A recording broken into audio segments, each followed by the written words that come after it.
आज का हमारा टॉपिक है ऑक्सीडेटिव ऑक्सीडेटिव फास्फोराइलेशन एंड कीमियोस्मोसिस। ये हम पढ़ेंगे। देखें, ऑक्सीडेटिव फास्फोराइलेशन क्या है। मैं पहले आपको बता देता हूँ। फास्फोराइलेशन का मतलब होता है transfer of phosphate group. Transfer of phosphate group muscle अगर फास्फेट ग्रुप एडीपी को ट्रांसफर होता है तो फिर एटीपी बनती है, तो इसे फास्फोराइलेशन कहते हैं। अगर किसी केमिकल की ऑक्सीडेशन होती है तो एनर्जी रिलीज होती है। उस एनर्जी से एडीपी और फास्फेट के दरमियान बॉन्ड बनता है तो एटीपी की फॉर्मेशन होती है। ऑक्सीडेटिव फास्फोराइलेशन में ये प्रोसेस होता है। तो ऑक्सीडेटिव फास्फोराइलेशन क्या है? Formation of ATP. Formation of ATP, ये एटीपी की फॉर्मेशन है। एटीपी की फॉर्मेशन के लिए एनर्जी चाहिए। बाय यूजिंग एनर्जी, एनर्जी को यूज करके, बाय यूजिंग एनर्जी। ये एनर्जी कैसे रिलीज होती है? By using energy released by oxidation of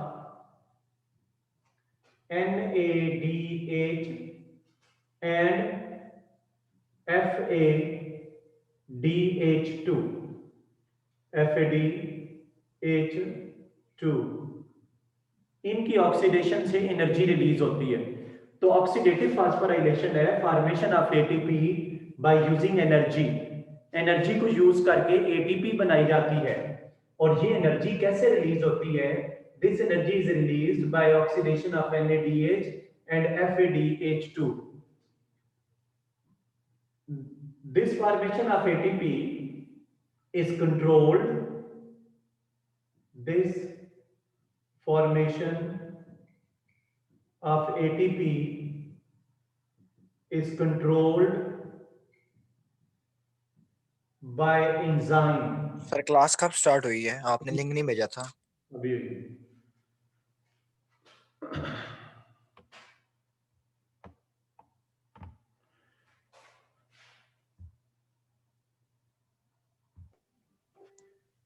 oxidative phosphorylation, so this formation of ATP is controlled by enzyme called ATP synthetase।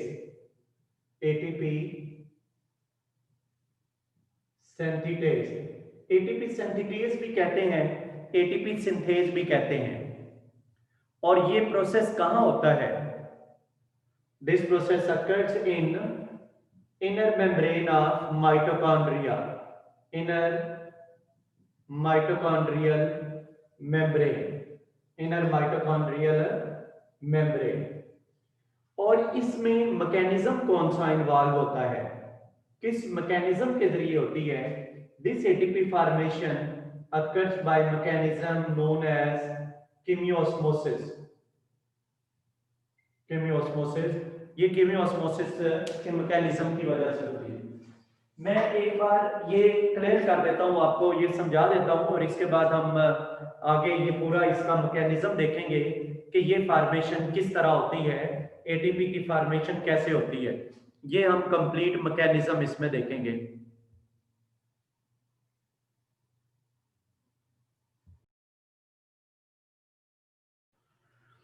Oxidative phosphorylation. Oxidative phosphorylation का मतलब है formation of ATP by oxidation process. देखें, आपने याद रखना है, oxidation process releases energy. Oxidation process releases energy and reduction process utilises energy. तो जब ऑक्सीडेशन प्रोसेस होता है उसके रिजल्ट में एनर्जी रिलीज होती है। ऑक्सीडेशन के प्रोसेस में जो एनर्जी रिलीज होती है उससे एटीपी बनाई जाती है। ऐसे प्रोसेस को कहते हैं ऑक्सीडेटिव फास्फोराइलेशन। तो ऑक्सीडेटिव फास्फोराइलेशन का मतलब है formation of ATP by energy release during the oxidation process. Oxidation process से जो एनर्जी रिलीज हो रही है, देखें क्या है, formation of ATP by using energy released by oxidation of NADH and FADH2। तो ये जो ऑक्सीडेटिव फास्फोराइलेशन है ये फॉर्मेशन ऑफ एटीपी है। किसकी एनर्जी यूज की जाती है इस एटीपी को बनाने के लिए? Oxidation of NADH and FADH2, इनकी ऑक्सीडेशन होती है और एनर्जी रिलीज होती है, उस एनर्जी को यूज करके एटीपी बनाई जाती है, इसे ऑक्सीडेटिव फास्फोराइलेशन कहते हैं। ये जो एटीपी की फॉर्मेशन है, इसको कौन सा एंजाइम कंट्रोल करता है? ATP synthetase. कौन सा एंजाइम इस एटीपी की फॉर्मेशन, इस तरह की एटीपी की फॉर्मेशन को एटीपी सिंथेटेज इन्वॉल्व होता है, वो इसकी फॉर्मेशन को, एटीपी फॉर्मेशन को कंट्रोल करता है। एटीपी सिंथेटेज भी कहते हैं या एटीपी सिंथेज भी कह देते हैं, दोनों टर्म यूज होती हैं इस एंजाइम के लिए। एटीपी सिंथेज या एटीपी सिंथेटेज दोनों टर्म यूज कर सकते हैं। और ये प्रोसेस कहां पर हो रहा होता है? इनर माइटोकॉन्ड्रियल मेम्ब्रेन, माइटोकॉन्ड्रिया की इनर मेम्ब्रेन में हो रहा होता है। और मैकेनिज्म कौन सा इन्वॉल्व होता है? मैकेनिज्म इन्वॉल्व होता है केमियोस्मोसिस। ये मैकेनिज्म है जो एटीपी की फॉर्मेशन में इन्वॉल्व होता है। अब बेटा एक बार मैं ये डिफाइन कर देता हूं। Oxidative phosphorylation is the formation of ATP. ATP की फॉर्मेशन है। कैसे एटीपी की फॉर्मेशन होती है? एनर्जी यूज करके। ये एनर्जी कहां से आती है? By oxidation of NADH and FADH2 की ऑक्सीडेशन से जो एनर्जी रिलीज होती है, उससे एटीपी बनाई जाती है। इस तरह की एटीपी की फॉर्मेशन जो है, उसको जो एंजाइम कंट्रोल करता है वो है एटीपी सिंथेटेज। और ये प्रोसेस कहां पर होता है? इनर माइटोकॉन्ड्रियल मेम्ब्रेन में होता है। और कौन सा मैकेनिज्म कंट्रोल करता है? किस मैकेनिज्म के जरिए होती है? केमियोस्मोसिस मैकेनिज्म के जरिए ये एटीपी की फॉर्मेशन हो रही होती है।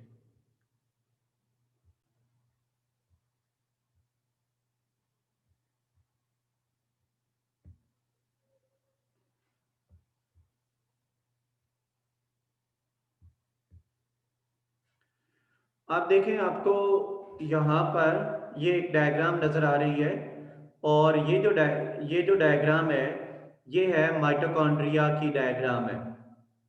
और माइटोकॉन्ड्रिया में एटीपी की फॉर्मेशन कैसे होती है, इसको हम देखते हैं। It how ATP formation occur in mitochondria. ATP की फॉर्मेशन इस तरह होती है, यहां देखें, ये माइटोकॉन्ड्रिया की आउटर मेम्ब्रेन है, ये वाली। This is outer membrane of mitochondria. और ये जो है, ये इनर मेम्ब्रेन ऑफ माइटोकॉन्ड्रिया है। ये आउटर मेम्ब्रेन है, ये इनर मेम्ब्रेन है। दोनों मेम्ब्रेन के दरमियान ये स्पेस है। ये जो स्पेस है, ये इंटर मेम्ब्रेन स्पेस है, space between two membranes. Inner membrane के ऊपर ये electron transport chain component present है। ये डिफरेंट कंपोनेंट्स हमने पढ़े थे, वो प्रेजेंट है। ये माइटोकॉन्ड्रियल मैट्रिक्स है। ये एटीपी सिंथेटेज है, एंजाइम है एटीपी सिंथेज, जो एटीपी सिंथेसाइज करता है। अब ऐसे है कि जब NADH चेंज होता है इनटू NAD पॉजिटिव, इसमें से हाइड्रोजन और इलेक्ट्रॉन निकलते हैं। तो जब ये इलेक्ट्रॉन इस चेन में से मूव करते हैं, तो इस चेन के कंपोनेंट उन इलेक्ट्रॉन की एनर्जी को यूज करके हाइड्रोजन आयन पंप करते हैं, और फिर हाइड्रोजन आयन इस एटीपी सिंथेज से इनसाइड आते हैं, तो एटीपी बनती है। ये सारी बातें मैं डिटेल से आपको बताता हूं।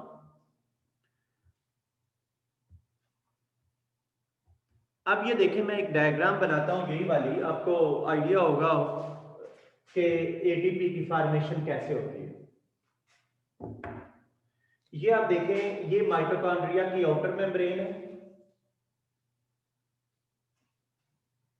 This is outer membrane of mitochondria, और ये इनर मेम्ब्रेन है माइटोकॉन्ड्रिया की। ये इनर मेम्ब्रेन है, ये इनर मेम्ब्रेन है।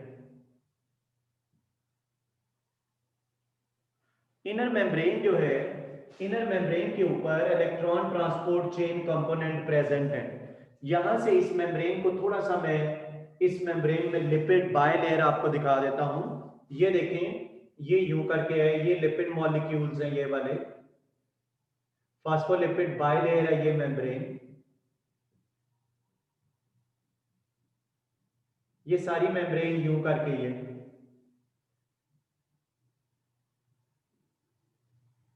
Phospholipid bilayer. फॉस्फोलिपिड बायलेयर है ये मेम्ब्रेन। इस मेम्ब्रेन में डिफरेंट कंपोनेंट्स प्रेजेंट है। इस मेम्ब्रेन में डिफरेंट कंपोनेंट्स प्रेजेंट है। ये जो जगह है ये है inter membrane space. Inter membrane space, space between two membrane, दोनों मेम्ब्रेन्स के दरमियान जो जगह है ये इंटर मेम्ब्रेन स्पेस है। और ये वाली जगह कौन सी है? This is mitochondrial matrix. मैं पार्ट्स बता देता हूं कौन से पार्ट्स हमने देखे। हमने कहा कि माइटोकॉन्ड्रिया के जो डिफरेंट पार्ट्स हैं, यहाँ इस डायग्राम में मैंने जो ड्रॉ किए हैं, इस डायग्राम में मैंने ये पार्ट्स ड्रॉ किए। ये देखें, ये माइटोकॉन्ड्रिया की आउटर मेम्ब्रेन है, ये सारी माइटोकॉन्ड्रिया की इनर मेम्ब्रेन है। यहाँ से फास्फोलिपिड बायलेयर, उसके दोनों लिपिड्स की लेयर देख रहे हैं, ये इनर मेम्ब्रेन है। ये दोनों मेम्ब्रेन के दरमियान, आउटर और इनर के दरमियान ये स्पेस है, इंटर मेम्ब्रेन स्पेस, और ये है माइटोकॉन्ड्रियल मैट्रिक्स। ये जो इनर मेम्ब्रेन है इसमें different electron transport chain component present है। ये जो इनर मेम्ब्रेन है इसमें different electron transport chain component present है। मसलन देखें बेटा, ये एक कंपोनेंट यहाँ प्रेजेंट है, ये वाला। जैसे लास्ट लेक्चर में हमने इनके नाम डिटेल से देखे थे। ये मैं लिख देता हूँ 1। मसलन ये है NADH डीहाइड्रोजिनेज कॉम्प्लेक्स है, NADH डीहाइड्रोजिनेज कॉम्प्लेक्स है। यहाँ पर ये कंपोनेंट है ये वाला, ये है FADH डीहाइड्रोजिनेज कॉम्प्लेक्स। और यहाँ पर ये है थर्ड कंपोनेंट, ये वाला है, ये है कोएंजाइम Q, ये कोएंजाइम Q है। इसके बाद एक और ये कंपोनेंट है ये वाला, ये देखें, ये नंबर 4, ये कंपोनेंट जो है ये साइटोक्रोम रिडक्टेज कॉम्प्लेक्स है। और ये वाला कंपोनेंट है साइटोक्रोम C, और ये कंपोनेंट है ये वाला साइटोक्रोम ऑक्सीडेज कॉम्प्लेक्स। ये मैंने आपको इन 5 कंपोनेंट्स के डिटेल से नाम बताए थे लास्ट लेक्चर में, हमने इन्हें डिटेल से देखा था। यहां मैं इनके नाम लिख भी देता हूं, ये देखें। नंबर 1, पहले कंपोनेंट का क्या नेम है? ये वाला जो कंपोनेंट है ये है NADH dehydrogenase complex.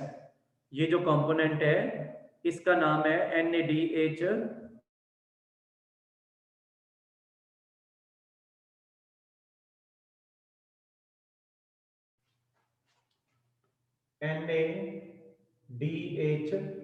Dehydrogenase complex, dehydrogenase complex.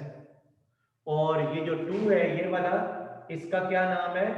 FADH2 dehydrogenase complex, FADH2 dehydrogenase complex. ये जो थर्ड है इस कंपोनेंट का क्या नाम है? इसका नाम है कोएंजाइम Q। और ये वाला कंपोनेंट है 4, ये है cytochrome reductase complex, cytochrome reductase complex. Brief में लिख देता हूं, cytochrome reductase reductase complex, cytochrome reductase complex. ये वाला जो है ये है साइटोक्रोम C, और ये जो कंपोनेंट है ये 6, ये है cytochrome oxidase complex, cytochrome oxidase complex. इन सब के मैंने नाम भी आपको बता दिए। ये जो पहला कंपोनेंट है ये कौन सा कंपोनेंट है? NADH dehydrogenase complex. ये वाला कंपोनेंट जो है NADH से हाइड्रोजन को रिमूव करता है, NADH की ऑक्सीडेशन कॉज करता है। फिर ये जो सेकंड कंपोनेंट है ये वाला, ये है FADH डीहाइड्रोजिनेज कॉम्प्लेक्स। ये वाला कंपोनेंट FADH2 की ऑक्सीडेशन कॉज करता है। और ये जो 3 कंपोनेंट है ये कोएंजाइम Q है, ये मोबाइल इलेक्ट्रॉन कैरियर है। और ये जो 4 कंपोनेंट है ये साइटोक्रोम रिडक्टेज कॉम्प्लेक्स है। ये क्या है? साइटोक्रोम रिडक्टेज कॉम्प्लेक्स, ये साइटोक्रोम की रिडक्शन कॉज करता है। फिर इसके बाद नंबर 5 साइटोक्रोम C, ये साइटोक्रोम C है। और ये नंबर 6 है साइटोक्रोम ऑक्सीडेज कॉम्प्लेक्स। ये जो 6 है ये साइटोक्रोम ऑक्सीडेज कॉम्प्लेक्स है। या इस मैकेनिज्म में इनकी नेम की जरूरत नहीं है, यहाँ पर आपने जस्ट बताना है ये इलेक्ट्रॉन ट्रांसपोर्ट चेन के कंपोनेंट्स हैं। अब बेटा मैकेनिज्म हम देखते हैं क्या होता है। ये माइटोकॉन्ड्रियल मैट्रिक्स है, ये वाला मैट्रिक्स। अब होता क्या है ये देखें, ये है NADH, NADH है, मैं पूरा लिख देता हूं NADH प्लस H प्लस। ये जो NADH है ये माइटोकॉन्ड्रियल मैट्रिक्स में प्रेजेंट है। ये जो कॉम्प्लेक्स है ये इसको ऑक्सीडाइज करता है। इसको किस में ऑक्सीडाइज करता है? NAD पॉजिटिव में। तो जब इसकी ऑक्सीडेशन होती है, जब इसके इलेक्ट्रॉन और हाइड्रोजन रिमूव होते हैं, तो ये जो इलेक्ट्रॉन है, इसके जो इलेक्ट्रॉन है वो मूव करना शुरू कर देते हैं। यहां से ये जाते हैं कोएंजाइम Q की तरफ, और कोएंजाइम Q से ये किसके पास जाते हैं? साइटोक्रोम रिडक्टेज की तरफ, और यहां से इसके पास चले जाते हैं, यहां से इस कंपोनेंट, और यहां से ये जो इलेक्ट्रॉन्स हैं ये पहुंचते हैं ऑक्सीजन के पास।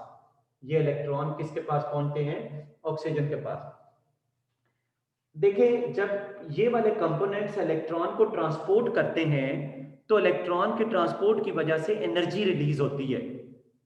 उस एनर्जी को यूज करके ये कंपोनेंट हाइड्रोजन आयंस को ट्रांसपोर्ट करते हैं। ये देखें हाइड्रोजन आयंस को इधर पंप कर देगा, इसी तरह ये भी कॉम्प्लेक्स हाइड्रोजन आयंस को पंप कर देगा, ये भी कॉम्प्लेक्स हाइड्रोजन आयंस को पंप कर देगा।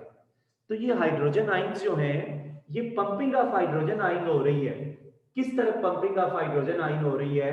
From mitochondrial matrix to intermembrane space. तो इसी तरह ये जो कॉम्प्लेक्स है ये वाला, ये किसको ऑक्सीडाइज करता है? ये FADH2 को ऑक्सीडाइज करता है। FADH2 किस में ऑक्सीडाइज हो जाता है? ये कॉम्प्लेक्स करता है। ये FADH2 किस किस में ऑक्सीडाइज करता है? ये इसको ऑक्सीडाइज करता है NaFAD पॉजिटिव में। और इसी तरह हाइड्रोजन और इलेक्ट्रॉन यूं मूव करते हैं और हाइड्रोजन पंप हो जाते हैं उस तरफ। अब देखें जब इसकी ऑक्सीडेशन होती है तो इलेक्ट्रॉन इस इलेक्ट्रॉन ट्रांसपोर्ट चेन में से पंप कर रहे होते हैं।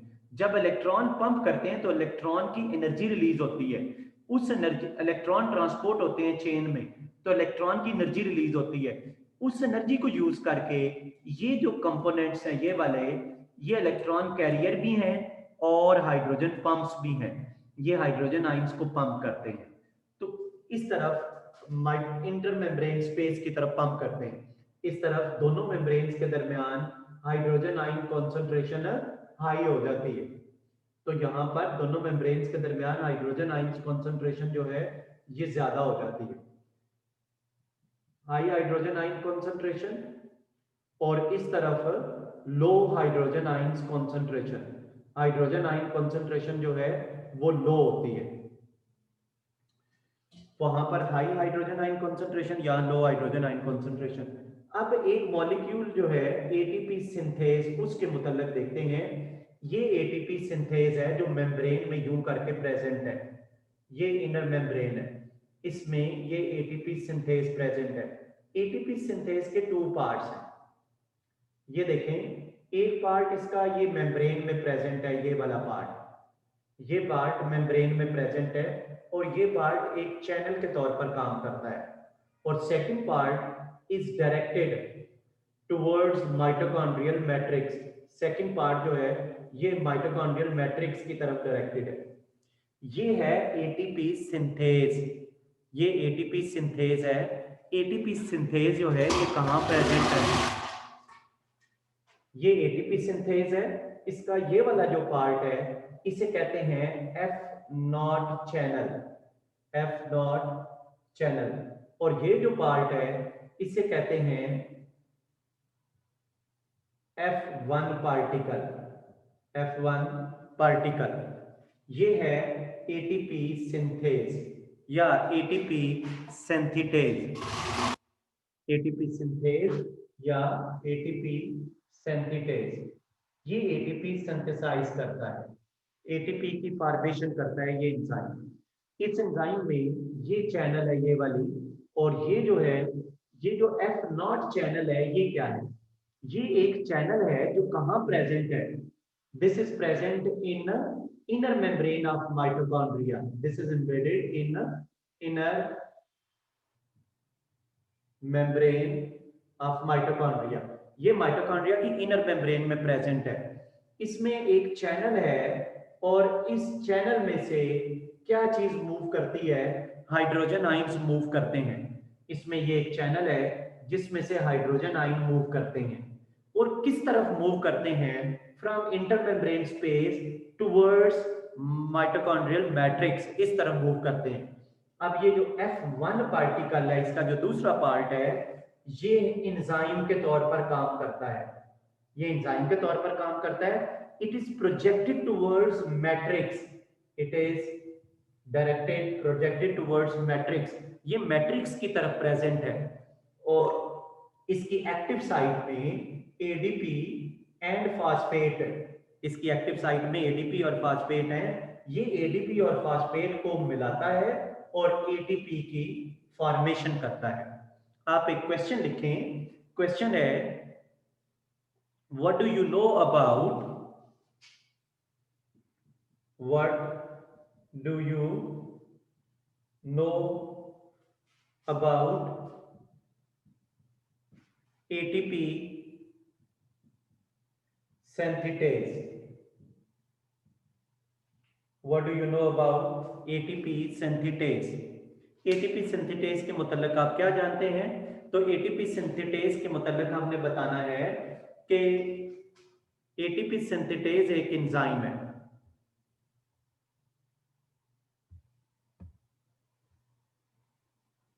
ATP synthetase एक एंजाइम है और ये एंजाइम जो है ये कहाँ प्रेजेंट है? ATP synthetase an enzyme, this is present in inner membrane of mitochondria।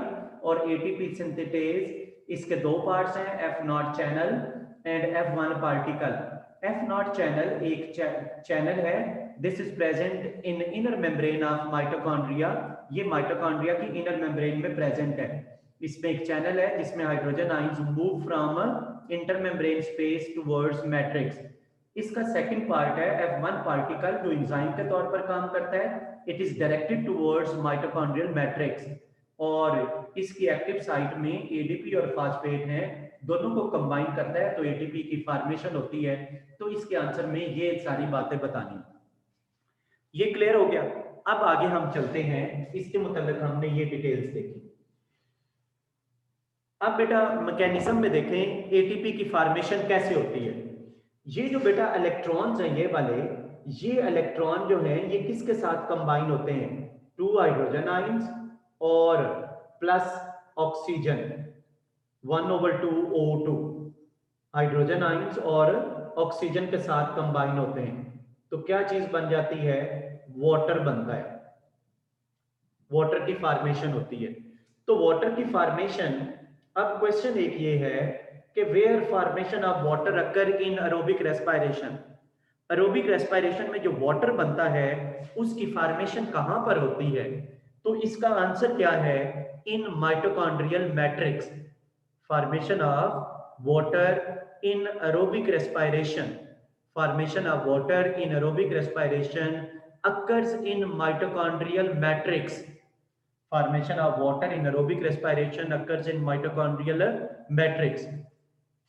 जो ऑक्सीजन यूज हो रही है, जो वाटर की फॉर्मेशन में यूज हो रही है, वो माइटोकॉन्ड्रियल मैट्रिक्स में आती है और वहां पर वाटर बनता है। अब बेटा देखें, अब मैं आपको मैकेनिज्म बताता हूं। मैकेनिज्म में क्या होता है कि ये जो इलेक्ट्रॉन है NaDH और FeDH2 के, इसके इलेक्ट्रॉन ट्रांसपोर्ट चेन में से पास होते हैं। जब इलेक्ट्रॉन ट्रांसपोर्ट चेन में से पास होते हैं तो इनकी एनर्जी रिलीज होती है। उस एनर्जी को यूज करके ये प्रोटॉन पंप, ये प्रोटॉन पंप, ये प्रोटॉन पंप, ये प्रोटॉन पंप या हाइड्रोजन पंप, ये हाइड्रोजन आयंस को पंप करते हैं। किस तरफ पंप करते हैं? इंटरमेम्ब्रेन स्पेस की तरफ। इस तरह इंटरमेम्ब्रेन स्पेस में हाइड्रोजन आयन कॉन्सेंट्रेशन ज्यादा हो जाती है और मैट्रिक्स की तरफ हाइड्रोजन आयन कॉन्सेंट्रेशन लो हो जाती है। इसे कहते हैं हाइड्रोजन प्रोटॉन ग्रेडियंट। इसे कहते हैं प्रोटॉन ग्रेडियंट। देखिए बायोलॉजी में ग्रेडियंट का क्या मतलब है, मैं पहले ग्रेडियंट का मतलब बता देता हूं। ये टर्म पहले आपने कहीं पढ़ी। ग्रेडियंट का मतलब है difference of concentration on two sides of membrane. Gradient का मतलब है difference of concentration on two sides of membrane. तो प्रोटॉन ग्रेडियंट का क्या मतलब है? Difference of concentration of proton, difference of concentration of protons, difference of concentration of proton. तो proton को क्या कहते हैं? Hydrogen ions on two sides of membrane, on two sides of membrane, membrane के दोनों तरफ हाइड्रोजन आयन का difference है प्रोटॉन ग्रेडियंट। इस तरफ ज्यादा हाइड्रोजन आयन कंसंट्रेशन है, इस तरफ लो, तो ये hydrogen ion concentration, hydrogen ion इसमें से मूव करते हैं। जब हाइड्रोजन आयन इस चैनल में से मूव करते हैं तो हेड एक्टिवेट हो जाता है। तो हेड क्या करता है? इन प्रोटॉन की एनर्जी यूज करके एडीपी और फास्फेट को कंबाइन करता है तो एटीपी बनती है। इस तरह एटीपी की फॉर्मेशन को कहते हैं कीमियोस्मोसिस। देखें, इस तरह एटीपी की फॉर्मेशन को क्या कहते हैं? कीमियोस्मोसिस। मैं कीमियोस्मोसिस आपको बताता हूं। कीमियोस्मोसिस क्या है? Formation of ATP, formation of ATP from ADP and phosphate, formation of ATP from ADP and phosphate with the help of ATP synthetase, with the help of ATP synthase। ये ATP कब बनती है? When hydrogen ions pass through ATP synthase, जब hydrogen ion ATP synthase से पास होते हैं। Hydrogen ion किस direction में पास होते हैं? From high concentration towards low concentration. Hydrogen ion की कंसंट्रेशन ज्यादा होने की वजह से हाइड्रोजन आयंस में पोटेंशियल एनर्जी है, जिसे प्रोटॉन पोटेंशियल भी कहते हैं। हाइड्रोजन आयन ज्यादा होने की वजह से, हाइड्रोजन में आयंस की वजह से पोटेंशियल एनर्जी है, तो जब इसमें से मूव करते हैं तो उनकी एनर्जी यूज होती है, तो एटीपी बनती है। ये हाइड्रोजन आयन कहाँ आते हैं? ये माइटोकॉन्ड्रियल मैट्रिक्स से इस तरफ पंप होते हैं। ये कब पंप होते हैं? जब यहां से इलेक्ट्रॉन फ्लो करते हैं। ये इलेक्ट्रॉन कब फ्लो करते हैं? जब NADH और FADH2 की ऑक्सीडेशन होती है, तो तब ये मूव करते हैं। अब देखें, मैं एक और क्वेश्चन है, when ATP synthetase become active, when ATP synthetase becomes active, ATP synthetase कब एक्टिव होता है? तो आपने इसका answer, when ATP synthetase becomes active, ATP synthetase उस वक्त एक्टिव होता है when hydrogen ions move through F1 channel, when hydrogen ions move through F1 channel, when ATP synthetase become active, when hydrogen ions move through ATP F0 channel, sorry F0 channel में से move करते हैं। और कब hydrogen ion move करते हैं? जब hydrogen ion की इधर हाई कंसंट्रेशन होती है। ये सारी बातें आपने बतानी है इसमें कीमियोस्मोसिस में। अब कीमियोस्मोसिस को मैं ब्रीफली बता रहा हूं, क्या है कीमियोस्मोसिस, कौन सा मैकेनिज्म है कीमियोस्मोसिस। कीमियोस्मोसिस में ये सारी आपने डिटेल बतानी है। देखें, ऑस्मोसिस का मतलब है movement from high to low concentration, movement from high to low concentration. ये देखें, ये हाइड्रोजन आयंस की इधर हाई कंसंट्रेशन है, इधर हाइड्रोजन आयंस की लो कंसंट्रेशन है। तो हाइड्रोजन आयन मूव कर रहे हैं from high concentration towards low concentration, osmosis. Cameo, ये केमिकल को इंडिकेट करता है। केमिकल कौन सा है? केमिकल है हाइड्रोजन आयंस। केमिकल क्या है? तो कीमियोस्मोसिस का अगर हम लिटरली मतलब देखें तो movement of hydrogen ions from high concentration to low concentration. ये जो इंटरमेम्ब्रेन स्पेस है, ये आप इसको समझ सकते हैं एक डैम है, और इसमें हाइड्रोजन आयन कंसंट्रेशन जो है वो वाटर है। हाइड्रोजन आयन कंसंट्रेशन को हम देखें, इंटरमेम्ब्रेन स्पेस क्या चीज है? डैम है। और हाइड्रोजन आयन जो है वो क्या है? वाटर है।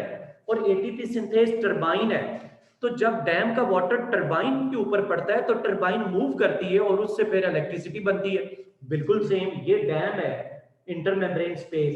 ये देखें, जब हाइड्रोजन आयंस इस टरबाइन में से मूव करेंगे तो एटीपी बनेंगे। तो कीमियोस्मोसिस क्या है? Formation of ATP, formation of ATP with the help of ATP synthetase, with the help of ATP synthetase, इसकी हेल्प से एटीपी की फॉर्मेशन। कब एटीपी बनती है? एटीपी उस वक्त बनती है व्हेन, कब एटीपी बनती है? एटीपी उस वक्त बनती है when hydrogen ions move through ATP synthetase, when hydrogen ions move through ATP synthetase, जब हाइड्रोजन आयन इस एटीपी सिंथेज से मूव करते हैं। सिंथेटेज कह लें, सिंथेज कह लें, एक बात है हाइड्रोजन आयन किस डायरेक्शन से किसकी तरफ मूव करते हैं? From high concentration towards low concentration, यानी हाइड्रोजन हाई कॉन्सेंट्रेशन से लो कॉन्सेंट्रेशन की तरफ मूव करते हैं, यानी हाइड्रोजन ग्रेडियंट डेवलप होता है। यानी कहां से? Inter membrane space, inter membrane space to किस तरफ आते हैं? माइटोकॉन्ड्रियल मैट्रिक्स की तरफ आते हैं, तब एटीपी बनती है। तो हाइड्रोजन आयन कॉन्सेंट्रेशन यहां इंटर मेम्ब्रेन स्पेस में कैसे ज्यादा होती है? इंटर मेम्ब्रेन स्पेस में हाइड्रोजन आयन कॉन्सेंट्रेशन जो है वो किस तरह ज्यादा होती है? जब क्या होती है? When oxidation of NADH, oxidation of NADH और FADH2, जिस वक्त ऑक्सीडेशन होती है तो इलेक्ट्रॉन ट्रांसपोर्ट होते हैं। किस में से इलेक्ट्रॉन ट्रांसपोर्ट होते हैं? इलेक्ट्रॉन ट्रांसपोर्ट होते हैं, इलेक्ट्रॉन ट्रांसपोर्ट होते हैं थ्रू इलेक्ट्रॉन ट्रांसपोर्ट चेन। जब ये इलेक्ट्रॉन ट्रांसपोर्ट होते हैं तो इन इलेक्ट्रॉन की एनर्जी रिलीज होती है और उस एनर्जी को यूज करके क्या चीज पंप की जाती है? Pump hydrogen ions. किस तरफ पंप किए जाते हैं हाइड्रोजन आयंस? फ्रॉम, कहां से कहां? फ्रॉम मैट्रिक्स, माइटोकॉन्ड्रियल मैट्रिक्स से किस तरफ पंप किए जाते हैं? इंटरमेम्ब्रेन स्पेस की तरफ, इंटरमेम्ब्रेन स्पेस उसकी तरफ पंप किए जाते हैं। इंटरमेम्ब्रेन स्पेस की तरफ हाइड्रोजन आयंस पंप किए जाते हैं तो एटीपी बनती है। आप इसको सारी डिटेल आपने इसकी बतानी है। देखिए कीमियोस्मोसिस क्या है? फॉर्मेशन ऑफ एटीपी है, फॉर्मेशन ऑफ एटीपी है। किस एंजाइम की हेल्प से? एटीपी सिंथेज की हेल्प से। और कब बनती है ATP? When hydrogen ion move through ATP synthase. और किस डायरेक्शन में मूव करते हैं? From high to low concentration, यानी from intermembrane space to matrix, intermembrane space से मैट्रिक्स की तरफ आते हैं। और ये हाइड्रोजन आयंस कैसे आते हैं? जब NADH और FADH की ऑक्सीडेशन होती है इलेक्ट्रॉन ट्रांसपोर्ट चेन पे, तो उस वक्त एनर्जी रिलीज होती है। एनर्जी फिर क्या करती है? एनर्जी को यूज करके